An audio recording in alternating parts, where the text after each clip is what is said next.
സെലേരി എന്ന വാഹനമാണ്. ഇത് VXA വേരിയൻ്റ് ആണ് ഇന്ന് നമ്മളെടുത്തത്. 7,12,000 രൂപ മാനുവലിനും 7,71,000 രൂപ ഓട്ടോമാറ്റിക്കിനും ഓൺ റോഡ് പ്രൈസ് വരുന്ന വാഹനമാണ് ഇന്ന് നമ്മുടെ കൂടെയുള്ളത്. ഈ മാർച്ച് മാസത്തിലേക്ക് വരുന്ന സമയത്ത് 50,000 55,000 രൂപ റേഞ്ചിൽ മാനുവൽ ഓട്ടോമാറ്റിക്കിനും ആ ഒരു റേഞ്ചിൽ ഡിസ്കൗണ്ടോട് കൂടി ഈ വാഹനം നിങ്ങൾക്ക് സ്വന്തമാക്കാനായിട്ട് സാധിക്കും. ഞാൻ ഈ പറഞ്ഞ ഓൺ റോഡ് പ്രൈസിൽ നിന്നായിരിക്കും ആ ഡിസ്കൗണ്ടും കാര്യങ്ങളൊക്കെ നിങ്ങൾക്ക് കിട്ടുന്നത്. ഫ്രണ്ടിലേക്ക് വരുന്ന സമയത്ത് നോർമലി വരുന്ന ഹാലജൻ ടൈപ്പാണ് എല്ലാം യൂണിറ്റ് നൽകിയിട്ടുള്ളത്. ഫോഗ് ലാമ്പോ കാര്യങ്ങളൊന്നുമില്ല. ഗ്രില്ലിൽ അത്യാവശ്യം ക്രോം എലമെന്റ്സ് ഒക്കെ അവർ നൽകി. വേറെ കാര്യങ്ങളൊന്നും തന്നെ നമുക്ക് ഫ്രണ്ടിൽ പറയാനായിട്ടില്ല. സൈഡിലേക്ക് വരുന്ന സമയത്ത് 14 ഇഞ്ചാണ് ഇതിൻ്റെ ടയർ സൈസ് വരുന്നത്. ഫ്രണ്ടറിലായിട്ടാണ് ടേൺ ഇൻഡിക്കേറ്റർ, മിററിൽ ടേൺ ഇൻഡിക്കേറ്ററോ കാര്യങ്ങളൊന്നുമില്ല. ഡോർ ഹാൻഡിൽസ് ഒക്കെ ബോഡി കളറിൽ തന്നെ നൽകിയിട്ടുണ്ട്.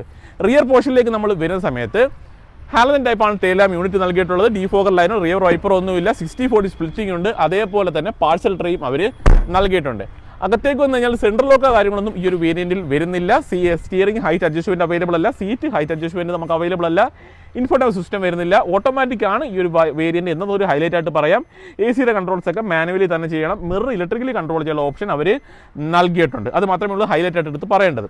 റിയർ പോർഷനിലേക്ക് വരുന്ന സമയത്ത് ഇതിനകത്ത് 4 പവറിൻ്റെ നമുക്ക് അവൈലബിൾ ആണ്. അത്യാവശ്യം സ്പേഷ്യസ് ആയിട്ടുള്ളൊരു വാഹനമാണ്. 998 cc ആണ് ഈ ഒരു വാഹനത്തിൻ്റെ എഞ്ചിൻ നമുക്ക് നൽകിയിട്ടുള്ളത്. അത്യാവശ്യം മൈലേജുള്ള വാഹനമാണ്. താല്പര്യമുള്ളവർക്ക് കോൺടാക്ട് ചെയ്യാവുന്നതാണ്.